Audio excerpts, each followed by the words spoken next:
खाली सिर्फ digital marketing में डिजिटल मार्केटिंग से काम नहीं चलता। बेसिकली हम क्या कर रहे होते हैं, कंटेंट प्रमोट कर रहे होते हैं। और जैसे कि हम जानते हैं कि पूरे यूनिवर्स में 4 ही तरह का कंटेंट है जिससे आदमी कुछ सीखता है। जिसमें पहली चीज़ होती है आपकी टेक्स्ट, दूसरा होता है ग्राफिक्स, तीसरा होता है वीडियो और चौथा है ऑडियो। आप देखोगे आरजे नवेद या जो भी रौनक है अपने ऑडियो कंटेंट से मेंबर है, तो जितने भी सोशल मीडिया के काम होते हैं उसमें चाहिए आपको ग्राफिक्स, आपको वीडियो चाहिए और आपको बैनर चाहिए। सपोज करो जैसे मैं क्लाइंट हूँ कि मैं एक बैनर बनाना चाहता हूँ कि लोग मेरे पॉडकास्ट का कोई बैनर बनाए। जैसे ये पॉडकास्ट रिकॉर्ड हो रहा है, इसी को देख लेते हैं। अब इसका कोई बैनर बनाने के लिए अगर उसे ये भी बोलना पड़े कि तूने ये फोटो क्यों लगाई, इसमें ये नहीं लगाया, इसमें कलर गलत है, इसमें फेस सही नहीं आ रहा है, इसमें कट लगे हुए हैं, तो ऐसे ग्राफिक डिजाइनर को बोला जाता है मजदूर। और ये लोग कभी ग्रो नहीं करते। तो ऐसे में 2 तरह के ग्राफिक डिजाइनर होते हैं। एक वो जो काम को आप जैसा बोलो वैसा बना देंगे, एक वो जो क्रिएटिव ग्राफिक डिजाइनर होते हैं जिनकी रिक्वायरमेंट एक्चुअली एमएनसीज को होती है और इंडस्ट्री को होती है। सर जैसे आप अभी बात कर रहे हैं कि एआई के बारे में, तो हमें पता है कि आजकल एडोबी ने अपना खुद का एआई लॉन्च किया है फायरफ्लाई। तो क्या ये ग्राफिक डिजाइनर्स की जॉब के लिए कुछ हार्मफुल है? सर तो हमारा आज का लास्ट क्वेश्चन है कि आप किसी भी स्टूडेंट को एज एन जॉब के लिए क्या टिप्स देना चाहोगे कि मतलब अगर वो एज एन जॉब के लिए जा रहा है तो उसको किन किन चीज़ों का ध्यान रखना चाहिए एज एन जॉब के इंटरव्यू के लिए जाने से पहले, ताकि उसको श्योर जॉब मिले?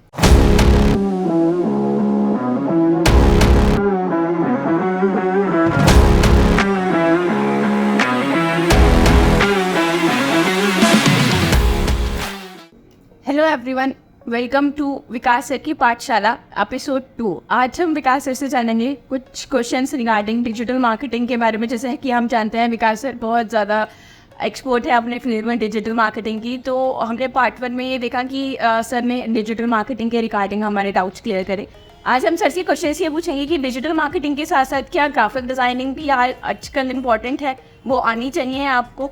तो वेलकम सर।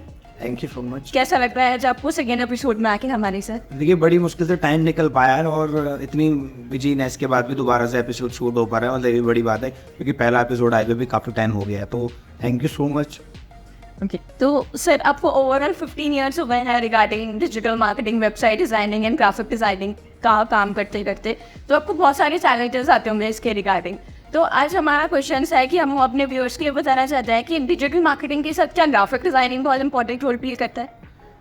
जी हाँ, बिल्कुल ऐसा है कि शिवानी, तब मैं आपको बताता हूँ कि होता क्या है कि जनरली लोग सोचते हैं कि हमें एक ही काम कर रहे हैं और उसी से हमारा काम चल जाएगा। ऐसा कभी लाइफ में नहीं होता। अगर एक ड्राइवर भी बना है कोई जीवन में, तो उसे गाड़ी के छोटे मोटे रिपेयर वाले काम भी आना चाहिए। ऐसा नहीं है, नहीं तो रास्ते में खड़ा रहेगा और सवारी कहीं और रहेगी, वो कहीं और रहेगा और जीवन में कामयाबी नहीं मिलती। तो मेरी किस्मत अच्छी रही कि मेरे को क्लाइंट ऐसे मिले कि जिन्होंने मेरे को ये सब चीज़ें करने का मौका दिया। वरना मैं तो ऐसा नहीं था कि मैं खुद से काम कर पाता था। मैंने क्लाइंट से मिला, क्लाइंट के रिक्वायरमेंट को समझता था। तो जैसे ग्राफिक डिज़ाइनिंग की बात है, तो ग्राफिक डिज़ाइनिंग के बिना डिजिटल मार्केटिंग पॉसिबल ही नहीं थी। खाली सिर्फ डिजिटल मार्केटिंग में डिजिटल मार्केटिंग से काम नहीं चलता। बेसिकली हम क्या कर रहे होते हैं, कंटेंट प्रमोट कर रहे होते हैं। और जैसे कि हम जानते हैं कि पूरे यूनिवर्स में 4 ही तरह का कंटेंट है जिससे आदमी कुछ सीखता है। जिसमें पहली चीज़ होती है आपकी टेक्स्ट, दूसरा होता है ग्राफिक्स, तीसरा होता है वीडियो और चौथा है ऑडियो। आप देखोगे आरजे नवेद या जो भी रौनक है अपने ऑडियो कंटेंट से मेंबर है, तो जितने भी सोशल मीडिया के काम होते हैं उसमें चाहिए आपको ग्राफिक्स, आपको वीडियो चाहिए और आपको बैनर चाहिए। तो बिना बैनर्स के तो हम काम कर ही नहीं पाएंगे। अगर बिना बैनर्स के काम नहीं होगा तो फिर क्या होगा? फिर ये होता है, प्रॉब्लम ये आती है कि आप क्लाइंट को क्या चाहिए, बैनर बनाने वाले पहले चाहिए। अगर मैं किसी कॉलेज को, किसी स्कूल को प्रमोट करूंगा तो पहले मुझे बैनर बनाने पड़ेंगे। और ऐसे केस में ग्राफिक डिजाइनिंग सीखना मैंडेटरी था। सोचिए 2009, 10, 11 में ये कैनवा जैसे टूल और ऐसे एआई टूल आजकल बिल्ड हो गए हैं। उसके तो प्रॉम्प्ट डालो, आपको कई सारी चीज़ें ऑटोमेटिकली मिल जाती है। लेकिन उस टाइम हमें फोटोशॉप सीखना पड़ता था। फोटोशॉप पे पूरी कमांड लानी पड़ती थी और मैं खुद फोटोशॉप सीखा हूँ और मैंने क्लासेस भी ली हैं। मतलब कुछ लोग सोचते होंगे कि मैंने क्लासेस ली हैं फोटोशॉप की। मैं 3 दिन क्लास लेने गया हूँ गोसी गली में, देहरादून में। लोगों को यकीन नहीं आएगा सुन के, मैं खुद फोटोशॉप की क्लास के लिए पे कर चुका हूँ। और तीसरे दिन बाद, चौथे दिन बाद उसने मुझे कहा था कि हम तुम्हें नहीं सिखा सकते, क्योंकि जो मैं उससे फोटोशॉप में सीखना चाहता था, गोसी गली में क्या होता है, आओ फोटो लाओ, फोटो को चमकाओ, ये काम। मैंने बोला मेरे को फोटोशॉप में ये नहीं करना है, क्लाइंट्स को चाहिए बैनर की रिक्वायरमेंट। तो उसने मुझे कहा था कि हम ये चीज़ें नहीं सिखा सकते। और बदले में सबसे अच्छी बात ये रही थी कि उस बंदे ने मेरी फीस भी वापस कर दी थी कि भैया चल तेरे से हम नहीं कर पा रहे हैं। उन्होंने 3-4 दिन के कुछ पैसे काटे थे मुझसे और फीस भी कितनी थी, 400-500 रुपये थी, कोई ज़्यादा बड़ी बात नहीं थी। मतलब ऐसा, और उस टाइम बहुत पैसे होते थे। अब सोचो मैं 1 घंटा गोसी गली में बैठ के बगल में ऐसी जगह स्टूल पर बैठ, तो ग्राफिक डिजाइनिंग लोगों को लगता होगा कि मेरे को ऐसी फोटोशॉप आ गया, ऐसे नहीं है, मैंने भी सीखा है। और उस टाइम फोटोशॉप क्यों सीखते थे, क्योंकि अपने कंप्यूटर के लिए उतनी ज़्यादा स्ट्रेंथ चाहिए होती। फोटोशॉप 7 चलाता था मैं, और मैंने 2014-15 तक फोटोशॉप 7 चलाया है। वो तो मैं बाद में जब नए टूल आया, क्योंकि मैं फोटोशॉप उसके बाद तो थैंक यू बोलो इस कैनवा को या AI टूल्स को, कि जिसकी वजह से हमारा एनर्जी और टाइम बहुत बच रहा है। पर ग्राफिक डिजाइनिंग की रिक्वायरमेंट्स बहुत ज़्यादा है। मैंने खुद सीखा है फोटोशॉप, और कोरल ड्रॉ पे भी मैंने काम किया, ऐसा नहीं है, पर बहुत ज़्यादा नहीं किया, लेकिन फोटोशॉप में तो बहुत काम किया। मैं अपने क्लाइंट के जितने भी काम करता था फोटोशॉप में ही करता था। अगर मेरे कोई बनाए हुए उस टाइम के बैनर देखता था तो उसे या तो गुस्सा आता था या पता नहीं क्या आता था। लेकिन सीरियसली बताऊंगा, थैंक यू फॉर गॉड, ये कि उन्होंने मुझे ऐसे क्लाइंट दिए जो बहुत ज़्यादा पेशेंस था उनके अंदर, और बहुत ज़्यादा काम थे ताकि गुस्सा ना आए। और लेकिन जैसे कि आजकल क्या होता है कि ग्राफिक डिजाइनिंग में काम करने में बहुत ज़्यादा लोग गुस्से में आते हैं कि तुमको बैनर बनाना नहीं आ रहे, थॉट सिंक नहीं हो रही, कई चीज़ें होती हैं। तो ग्राफिक इज़ वेरी इंपॉर्टेंट। तो लाइक जैसे कि स्टूडेंट्स हैं हमारे, तो वो पूछना चाह रहे हैं कि एज एन ग्राफिक डिज़ाइनर या हम इंडस्ट्री में अगर जाते हैं सपोज, तो एक ग्राफिक डिज़ाइनर का रोल क्या होता है?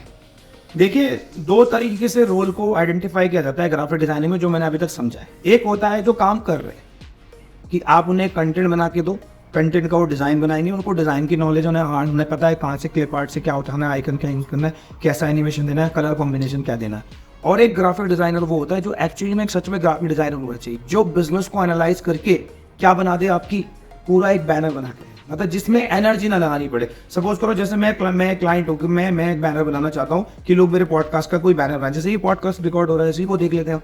अब इसका कोई बैनर बनाने के लिए अगर उसे ये भी बोलना पड़े कि तूने ये फोटो क्यों लगाई, इसमें ये नहीं लगाया, इसमें कलर गलत है, इसमें फेस सही नहीं आ रहा है, इसमें कट लगे हुए हैं, तो ऐसे ग्राफिक डिजाइनर को बोला जाता है मजदूर, और ये लोग कभी ग्रो नहीं करते। तो ऐसे में 2 तरह के ग्राफिक डिजाइनर होते हैं। एक वो जो काम को आप जैसा बोलो वैसा बना देंगे, एक वो जो क्रिएटिव ग्राफिक डिजाइनर होते हैं जिनकी रिक्वायरमेंट एक्चुअली एमएनसीज को होती है और इंडस्ट्री को होती है। अदरवाइज आप अपना काम भी चला सकते हो, दोनों ही अच्छे हैं, ऐसा नहीं कि दोनों बुरे हैं, लेकिन जो टाइम बचाएगा क्लाइंट का वो ही एक दिन अच्छी अर्निंग कर पाता है और कुछ अपना नाम अपनी इंडस्ट्री में कर पाता है।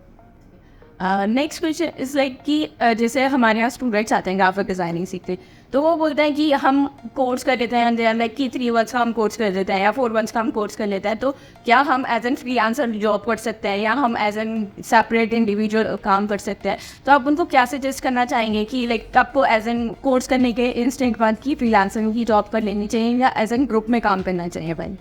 देखिए, मैं आपको बताता हूँ कि अगर आप शुरुआती दौर में कोर्स कर रहे हैं, सीख रहे हैं, और किसी को लगता है कि वो बहुत ज़्यादा क्रिएटिव, देखो बच्चे भी अलग अलग तरीके के होते हैं। कोई बच्चा बहुत टैलेंटेड होता है, उसे 10 दिन में सब कुछ आ जाता है, वो करने लग जाता है, काम समझ में आ जाता है। एक बच्चा ऐसा होता है कि जिसको 2-3 महीने में। लेकिन सवाल ये होता है कि जब कोई कितना भी टैलेंटेड हो, अगर उसने किसी के साथ काम नहीं किया है और वो इमेजिनेशन से काम कर रहा है, तो वो अपना धंधा खोले भाई, अपना बिजनेस शुरू करो, अपना काम शुरू करो, क्लाइंट को पिच करो, तब सीखो कम्युनिकेशन कैसे बात होती है, क्लाइंट को कैसे पिच किया जाता है, उन चीज़ों को सीखो। अगर आपको लगता है कि मुझे क्लाइंट के साथ काम करना है, मुझे और अच्छा सीखना है, एक्चुअली क्या होता है कि जब हम एक ग्राफिक डिजाइनिंग सीखते हैं तो बच्चों का एक मैंने माइंडसेट देखा है, वो एक पर्टिकुलरली टूल्स के क्या होते हैं एक्सपर्ट हो जाते हैं। उनको बोलो कि ये बनाना जल्दी जल्दी बना लेंगे, लेकिन जैसे ही कहीं क्रिएटिविटी की बात आती है वो सर्च नहीं करना चाहते, ऐसा नहीं करना चाहते, तो ऐसे में इंडस्ट्री आपको बहुत अच्छा एक्सपोजर देगी। अगर आप आलकसी भी हो, वो भी आपका आलकस को उतार देती है कंपनी, कि होता ना कि बंदा इसी में सेटल है, बस इसी को करूंगा मैं, 4 फोटो लगाए, आइकन लगाया, हो गया काम करते। ऐसे में इंडस्ट्री आपको बहुत कुछ सिखाती है, वो आपको नई नई चीज़ें सिखाती है। होता है कि ग्राफिक डिजाइनिंग मशीन के साथ भी काम करता है। मशीन कौन सी? प्रिंटर।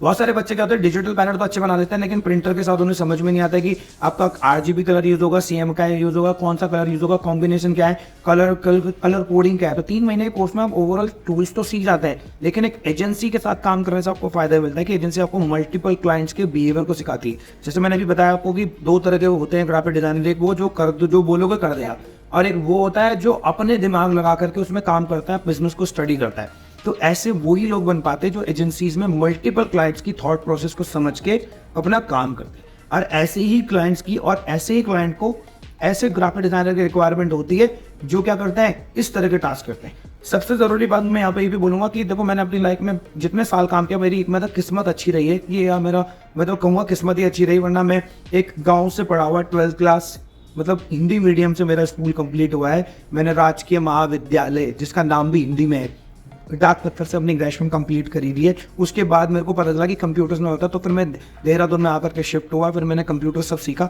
और मेरी किस्मत अच्छी थी कि मैं यहाँ पर तक पहुँच पाया। और मेरे क्लाइंट इतना अच्छे थे कि भगवान की वजह से, कि मुझे ऐसे क्लाइंट नहीं जिन्होंने मुझे बहुत कुछ सिखाने को मिला। तो मैंने सीखा है कि जीवन में एक लोग होते हैं टास्क ओरिएंटेड और एक लोग होते हैं रिजल्ट ओरिएंटेड। टास्क ओरिएंटेड लोग टास्क करते हैं और जीवन में खत्म हो जाते हैं, उनके कोई रिजल्ट नहीं आती, कोई प्रोग्रेस नहीं मिलता, कुछ नहीं होता। एक लोग होते हैं रिजल्ट ओरिएंटेड, जो अपने काम में क्या देते हैं, रिजल्ट देते हैं। तो रिजल्ट ओरिएंटेड मैं बना किसकी वजह से, जब मुझे काम मिला और मेरा नेचर था कि जो कोई काम दे। तो आज की जनरेशन में जो ग्राफिक डिजाइनर को लेकर के सबसे बड़ी प्रॉब्लम जो मुझे नजर आती है वो ये नजर आती है कि ये पूछना कि क्या कमी है, कि बैनर बना दिया और बैनर बनाने के बाद क्या पूछता है कि इसमें क्या कमी है। तो ऐसे लोग जितने भी हैं इनको क्या करना चाहिए, कोई और काम धंधा शुरू कर देना चाहिए, वो ग्राफिक डिजाइनिंग में बिल्कुल नहीं जाए।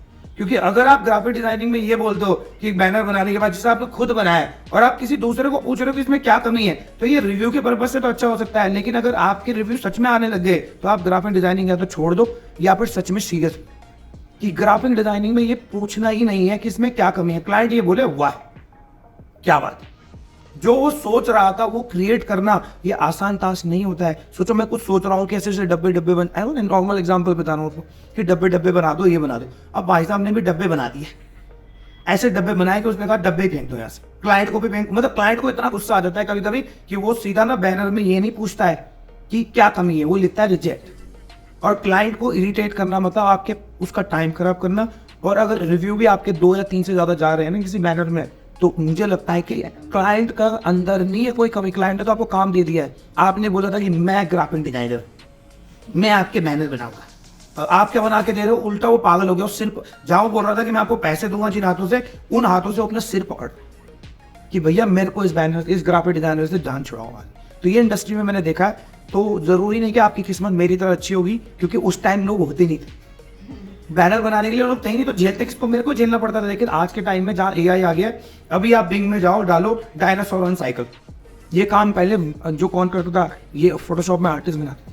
डिजिटल आर्ट अगर आप लोगों ने पढ़ा होगा फोटोशॉप में, तो डिजिटल आर्ट में पूरा ग्राफिक बनता है। आप सुनो पहले के जमाने में कितना काम होता था, पूरा टॉम एंड जेरी रिकॉर्डेड होता था पहले पेन और पेंसिल, फिर वो कंप्यूटर में क्या होता था, फिर उसको एनिमेट करते थे। तो सोचो आजकल जो रिक्वायरमेंट आ गई, जितने जो बच्चे ग्राफिक डिजाइन सीख रहे हैं, मेरा मैसेज यही है कि आप जो है रिजल्ट ओरिएंटेड बनो, टास्क ओरिएंटेड मत बनो। कि मैंने 6 बैनर बना दिए, आप देखो कि आपने 2 ही बैनर बनाए, लेकिन वो बैनर रिजेक्ट नहीं होना चाहिए। तो ये एक मैसेज भी है बच्चों।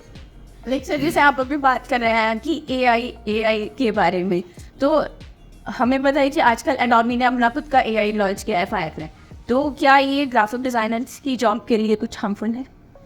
देखिए जितने भी लोगों ने सोचा है कि एआई है, सदियों से आप लोगों को लग रहा है अब एआई, वो चैट जीपीटी थोड़ा वायरल हुआ है, इस वजह से लोगों को लग रहा है एआई है।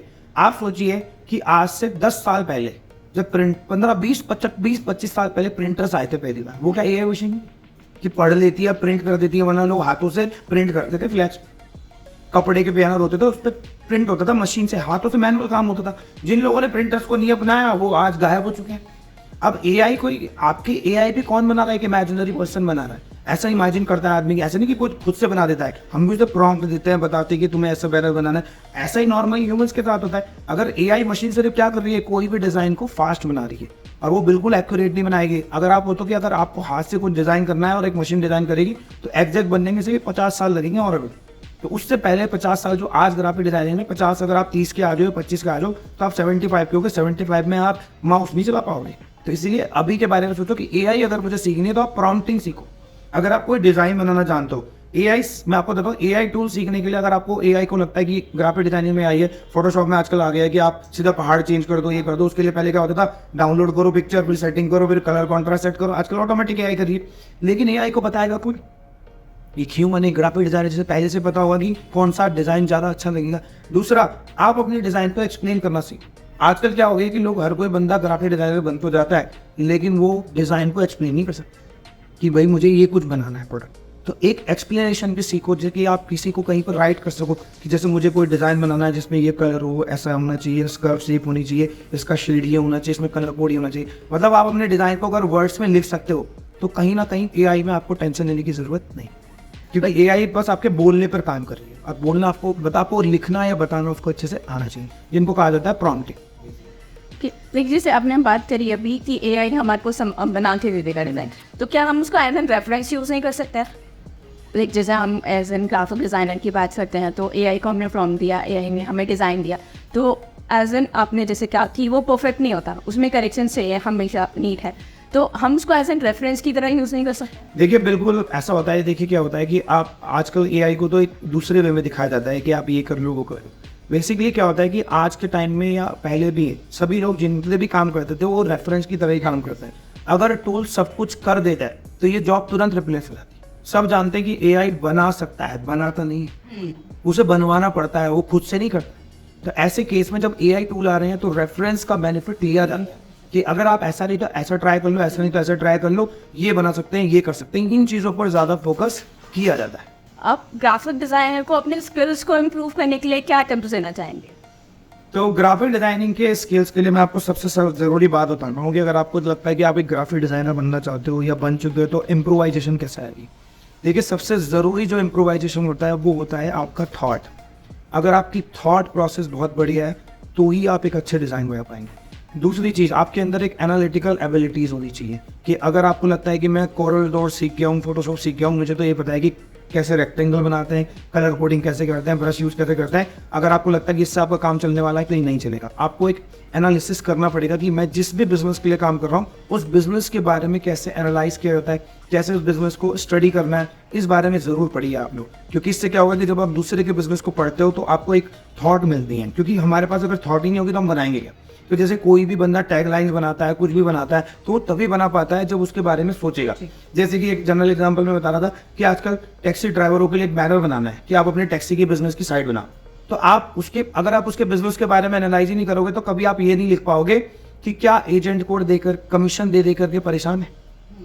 क्योंकि इस लाइन में क्या होता है कि एजेंट कमीशन खाता है और आप बैनर क्यों बनवा रहे हैं, उससे साइड क्यों बनाएगा। क्योंकि अगर उसको एजेंट को कमीशन नहीं देना है तो भैया अपनी साइड बनाओ, क्योंकि एजेंट ने भी साइड बना रखी है। तो इस तरह की लाइनें आप तभी लिख पाओगे या बता पाओगे जब आप कभी बिजनेस को एनालाइज करोगे। तो इससे आपकी ग्राफिक्स में इंप्रोवाइजेशन आएगा और जो क्लाइंट आपको हायर करेगा वो भी जानता होगा कि अरे बंदे को मैंने सही हायर किया। अब आप कहोगे सर ये काम तो कॉपी राइटिंग का है। ऑब्वियसली बात है कॉपी राइटिंग का, लेकिन मैंने आपको पहले बता दिया जैसे मेरा डिजिटल मार्केटिंग को काम कर सिर्फ सीख करके काम नहीं चला, मुझे फोटोशॉप भी सीखना पड़ा, मुझे वेबसाइट बनाना भी सीखना पड़ा, मुझे पोस्टिंग भी सीखना पड़ा, मुझे सर्वर भी सीखना पड़ा, और which is very important communication with the clients, वो भी मुझे सीखना पड़ा।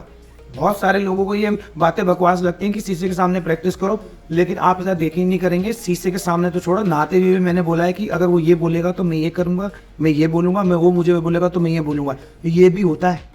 लोगों को ये मजाक लगता है कि मतलब ऐसा होता है कि ना, लोग कहते हैं कि शीशे के सामने जाना है, अरे प्रैक्टिस करनी है, लोग बोलते हैं मजाक। सच में करना पड़ता है अगर करने का सोच लिया है। और ये मैंने खुद किया है, शीशे के सामने प्रैक्टिस की है और नहाते हुए बातें की है। और एक दिन तो मम्मी ने सच में बोल दिया था कि तू किससे बातें कर रहा था। ये सच में हुआ है, क्योंकि अपने बिजनेस को लेकर के मैं शुरुआत से ही ऐसे ही रहा हूँ। तो तभी यहाँ तक पहुँचने वाला एक बात भी होती है, लेकिन पॉइंट ये है कि आपको एनालिटिकल माइंड चाहिए। नंबर 3 ये बात आती है कि जो मैंने आपको स्टार्टिंग में बताया कि अपने काम को ऐसा करो कि जैसे आप ये आखिरी बार करें, दोबारा मुझे नहीं करना है। सोचो कि अगर आप सेम बैनर पूरे दिन भर बनाओगे तो आपका प्रोडक्टिविटी भी गिर रही है, प्लस जो कमाई है वो भी तो गिरेगी। अगर आप दिन भर पे 10 बैनर बना के अगर पर बैनर के 100 रुपये ले रहे हो तो 1000 रुपये देने। अब आप एक ही बैनर को 50 बार बना रहे हो बिना माइंडफुलनेस के, खाना भी खा रहे हो, सोच भी नहीं रहे हो, बस सोच रहे हो कि ये काम हो जाए। वही टास्क ओरिएंटेड वाली बात है। तो ऐसे केस में आप पूरे दिन भर में एक ही बैनर रिव्यू ले पाओगे और नौकरी वाले तुम्हें अगले दिन बहा रहे हो, क्योंकि उसको पता है कि मुझे 10 क्लाइंट को जॉब दे। तो इसीलिए ये 2-3 टिप्स हैं जो काम आ सकते हैं। बाकी तो आपकी मर्जी है, आदमी अपनी किस्मत से भी घेर लेता है। जैसे मेरे पास कुछ स्टूडेंट्स आते हैं तो वो बोलते हैं कि ये वाले इंस्टीट्यूट में गया था मैं, या ये वाले इंस्टीट्यूट में गया था, दे आर ऑफरिंग की 1 ईयर का कोर्स है मेरा, या मैं एक डिप्लोमा कर रहा हूँ 2 इयर्स का, या मैं एक ग्रेजुएशन डिग्री कर रहा हूँ 3 इयर्स की।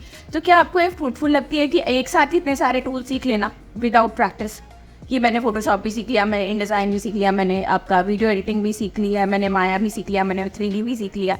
क्या ये ज़रूरी है कि एक साल का कोर्स करो, या आप इसको किसी एक पर्टिकुलर सॉफ्टवेयर में करके उसमें कमान लो फिर आप अपना नेक्स्ट सॉफ्टवेयर के तरफ जाओ? देखिए, इसके 2 पॉइंट ऑफ व्यू हो सकता है। वो डिपेंड ये करता है कि आप अभी किस एज में।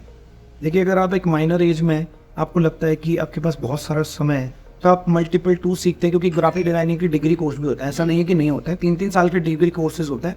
पॉइंट ये आता है कि क्या उस डिग्री कोर्स में आपको रियल इंटर्नशिप दी जा रही है, ये आपको ध्यान देना है। ऐसा नहीं कि आपके पास 3 साल का टाइम है, आप 10-5 टूल भी सीख सकते हो 5 साल में। लेकिन पॉइंट ये आता है कि जिस टूल को आपने सीखा है उससे आपने कितने ज़्यादा काम किया। अगर आप किसी कोर्स को भी ज्वाइन कर रहे हैं, आप डिग्री कोर्स करो या आप 3 महीने का एक कोर्स करो या 6 महीने का कोर्स करो, लेकिन आप ये देखो कि आपने 3 महीने पढ़ाई की तो 3 महीने आपने क्लाइंट्स के काम किया। मैं आपको बताता हूँ कि जनरली जब मैंने कोर्स सीखा था अपना डिजिटल मार्केटिंग में, ग्राफिक डिजाइनिंग में, तो मैं फोटोशॉप सीखना इसलिए नहीं कहता कि मुझे फोटोशॉप सीखना है, मैं फोटोशॉप इसलिए सीखना है तो क्लाइंट ने मुझे कहा है कि मुझे बैनर बनाना है और मुझे पता चला कि ये फोटोशॉप में बनेगा, और मैं फोटोशॉप सीखने क्यों गया? क्लाइंट के बैनर बना रहे। मतलब मैंने कहा ना, मेरी किस्मत बहुत अच्छी थी कि मुझे ये सीखने के लिए क्या हुआ, पहले क्लाइंट ने बोला कि मतलब ये रिक्वायरमेंट है इसकी, तो मैं सीखने गया। आजकल के ट्रेंड में क्या हो रहा है, जो बच्चे गलती करते हैं वो क्या करते हैं कि वो सारे टूल सीख लेते हैं और काम किसी में करते नहीं। उन्हें लगता है कि इन्हें सीख करके मैं काम करूंगा, और जनरली फिर बच्चे बाद में क्या करते हैं, या तो बैनर बनाते रह जाते हैं या कोरल में रह जाते हैं, जबकि उन्होंने एडोब प्रीमियर प्रो भी सीखा है, वो भी उनको ढंग से नहीं आता है। उन्होंने VFX के लिए सीखा, आफ्टर इफेक्ट सीखा या मैक्स मैप कुछ भी सीखा, लेकिन काम नहीं किया। तो अगर आप ग्राफिक डिजाइनिंग को सीखना चाह रहे हैं तो आप अपना पहले क्लियर माइंड करिए कि आपको ये क्यों सीखना है, किस लिए सीखना है, और इसमें क्या जॉब्स आपको अवेलेबल हो सकती हैं। दूसरी सबसे बड़ी बात, क्या उस जगह पर जहाँ आप ये सीख रहे हैं, क्या वहाँ पर उससे रिलेटेड क्लाइंट प्रोजेक्ट कराए जा रहे हैं? क्योंकि बहुत सारे बच्चे हमारे यहाँ में इंटरव्यू देने आते हैं, आप यकीन मानो 90 में से एक भी सिलेक्ट करने का मन नहीं करता, सिर्फ और सिर्फ इसलिए करते हैं कि चलो ये 2-4 महीने बाद ट्रेनिंग में आ जाएगा। तो जॉब नहीं देते हैं, इंटर्नशिप में लेते हैं। तो ज्यादातर जितने भी बच्चे हो रहे हैं आजकल, वो क्या हो रहे हैं कि वो इंटर्नशिप में ज्यादा जा रहे हैं और जॉब उनकी डायरेक्टली लगती है। रीजन क्या है कि अपनी कोर्स के दौरान कोई रियल प्रोजेक्ट किए ही नहीं, सिर्फ टूल सीख लिया है, टूल सीख लिया, और वो भी उनको ढंग से नहीं आता, क्योंकि इतने सारे टूल सीखने के बाद जब प्रैक्टिस नहीं की होगी तो आदतें याद भी नहीं रहती। और कंपनी में आजकल का एक ट्रेंड आ गया है कि वो ट्रेनिंग के नाम पर पैसे नहीं देगी, वो आपको पैसा देगी किस लिए? काम करो, रिजल्ट दोगे। मैंने पहले बता दिया, प्रोडक्टिविटी चाहिए होती है कंपनी को। तो कंपनी खासकर ग्राफिक डिजाइनिंग में तो बंदा ऐसा चाहिए कि जो एक बैनर बना दिया तो वो जितनी देर में बनाया, उसने 1 घंटे में बनाया, 2 घंटे बनाया, लेकिन दोबारा उसमें काम नहीं करेगा। तो जैसे हम as a graphic designer job करना स्टार्ट कर रहे हैं, तो हमें सबसे पहले प्रायोरिटी क्या चीज़ के लिए देनी चाहिए?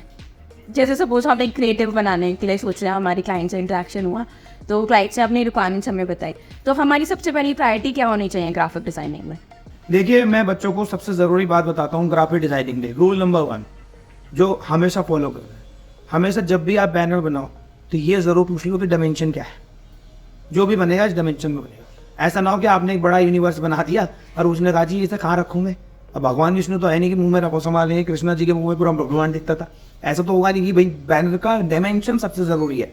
रूल नंबर 2 कि अगर कोई भी डिज़ाइन बना रहे हो तो कुछ लोग क्या करते हैं, अपनी पुरानी नॉलेज के उस्ताद रहते हैं, वही डब्बे उठाए वही उठाया लगा के चिपका दिया, वो टास्क ओरिएंटेड वाली बात आती है। आप जब भी कोई बैनर बनाए तो इमेजिन करो कि उसका बिजनेस ओनर मिल, उस बिजनेस को मुझे चलाना, और ये बैनर पे जो कंटेंट मुझे मिला है उसे मुझे किस वे पे प्लेस करना है, कौन सा चीज़ें बोल्ड होंगी, कौन सी हाईलाइट होंगी, कौन सी नहीं होंगी, कलर कॉन्ट्रास्ट इस बिजनेस की क्या मैच हो रहा है, क्या टाइपोग्राफी मैच होनी है, नहीं होनी है, कलर अगर आपको कोड दिए गए हैं तो वो कैसे होने हैं। मतलब बनाने से पहले आप एक प्रॉपर रिसर्च करो कि उसका काम क्या है।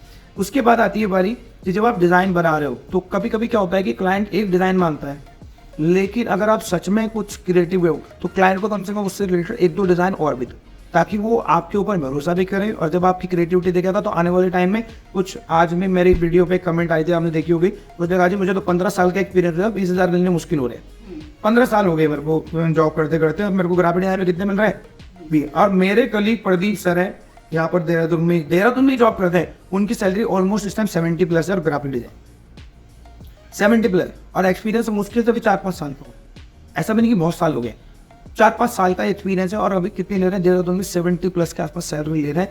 और ये रियल है क्योंकि मेरे कलीग रह चुके हैं आज से 4-5 साल आए। तो पॉइंट ये आता है कि जब मेरे साथ वो काम करते हैं, मैं देखता था कि ग्राफिक डिजाइनर को इतने पैसे मिलते हैं, लोग बोलते हैं झूठ है। अगर आप क्रिएटिव हो तो ये पैसा मिलेगा, वरना आप एक क्या हो, मजदूर हो। और मजदूर की दिहाड़ी 300 से 500 ही है, वो भी इतने 15 साल में। तो मजदूर कभी सैलरी नहीं बढ़ती है।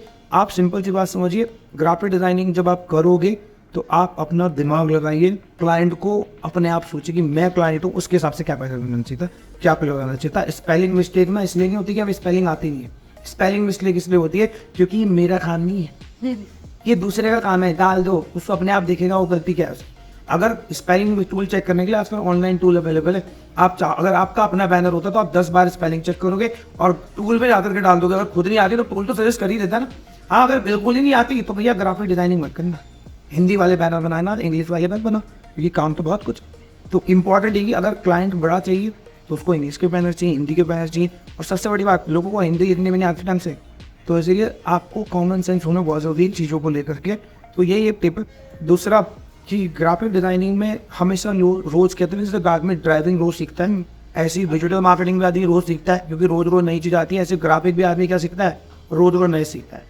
अगर आप अपने जीवन में खुद से काम करना चाहते हैं तो ग्राफिक डिजाइनिंग सीखो। अगर आप अपनी रिस्पेक्ट कराना चाहते हो, मतलब होता है, तो अच्छे बैनर बनाना सीखो। अगर आप चाहते हो कि क्लाइंट आपके बैनर को बार बार रिव्यू न करे तो माइंडफुलनेस से काम करना सीखो। अगर आप चाहते हो कि आप एक अच्छे ग्राफिक डिजाइनर आपका नाम हो, तो आप क्या करो, ये पूछना बंद कर दो कि इसमें क्या कमी है। कि कमी वाली बात अपने दिमाग से निकाल दो कि क्लाइंट ना बोले, इसे रिस्पेक्ट पे लेके चलो। जैसे ईगो नहीं होता हमारा, ईगो या मेरे ईगो को हाथ लगा दिया, ऐसे सोच के लोगे तो बैनर बना दिया ना, तो सामने वाला बंदा ये ना बोले कि इसमें ये कहो। तो अगर वो बोल भी रहा है कमी, तो आप बता सको कि इसलिए रखा गया है। वो कमी ना हो, वो क्या होगा, एक तरह का हाईलाइटेड पॉइंट जो क्लाइंट को लग रहा है कमी है, उसका भी पर्सपेक्टिव चेंज करेगा। तो यही ग्राफिक डिजाइनिंग की कहानी है। ग्राफिक डिजाइनिंग में मेरे बहुत बुरे बुरे एक्सपीरियंस रहे हैं। कई बार क्लाइंट का काम इसलिए छूट जाता था कि ग्राफिक डिजाइनिंग आती ना। अब क्लाइंट जब का उसको तो पहले बैनर चाहिए ना, और अभी तो इतना ज़्यादा वो नहीं हो रखा है, लेकिन पहले के ज़माने में बंदों को ऐसा चाहिए होता कि मेरी फोटो ऐसे आनी चाहिए, मेरे नीचे नाम होना चाहिए, आँखें ऐसी क्यों आ गई, ये भी ठीक करो, बाल। मतलब सोचो कि मैं फोटोशॉप में जब मैंने फोटोशॉप सीखा था, तो मैं क्लाइंट के बाल भी क्या करता था, कट करता, ताकि भी इसके एक्स्ट्रा बाल जा रहे हैं दिखाने से, के बाल होते ना ऐसे दिखा, क्रोमा ग्रीन में काटा है तो दिख ही नहीं रहा सही से, तो बालों मतलब ये सब चीज़ें भी मैंने की हैं। वो तो फाइनली अब थोड़ा सा AI टूल्स आ गए हैं तो थोड़ा फ़ायदा होता ही। सर, तो हमारा आज का लास्ट क्वेश्चन है कि आप किसी भी स्टूडेंट को एज एन जॉब के लिए क्या टिप्स देना चाहोगे कि मतलब अगर वो एज एन जॉब के लिए जा रहा है तो उसको किन किन चीज़ों का ध्यान रखना चाहिए एज एन जॉब के इंटरव्यू के लिए जाने से पहले, ताकि उसको श्योर जॉब मिले। देखिए, अगर आप ग्राफिक डिजाइनिंग में इंटरव्यू के लिए जाना चाह रहे हैं तो देखिए मैं आपको बताता हूँ, ग्राफिक डिजाइनिंग में सब जॉब लेना सबसे इजी काम है। मतलब आपको इसमें ऐसा कुछ होता नहीं कि आपको टेक्निकली कुछ करना है, ये करना है, वो करना है, बहुत इजी जॉब मिल जाती है सिर्फ एक ही चीज़ से कि आप क्रिएटिव। सो बेसिकली अगर आप ग्राफिक डिजाइनिंग बनाना चाहते हो तो जॉब की टिप्स यही है कि आप अपने लिए पहले से बैनर बना के लेके जाएं, क्योंकि ज़्यादातर जो जॉब इंटरव्यू ग्राफिक डिजाइनिंग में होते हैं वहाँ पर आपको एक डेमो बना के देना पड़ता है। मतलब आपका एक छोटा सा टास्क भी होगा, पोर्टफोलियो तो आप शेयर करेंगे तो भी कंपनी अपने अकॉर्डिंग काम देती है। एक टास्क आपको जाके करना ही पड़ता है। उस टास्क में वो ये नहीं चेक करती कि आपको कितना फोटोशॉप आता है, वो देखती कि आपने कितनी देर में काम किया, वो देखती कि इस बैनर में कितने रिव्यू आए हैं, वो ये देखती कि आपका कलर कॉन्ट्रास्ट कैसा था, आपने टाइपोग्राफी क्या यूज़ किए।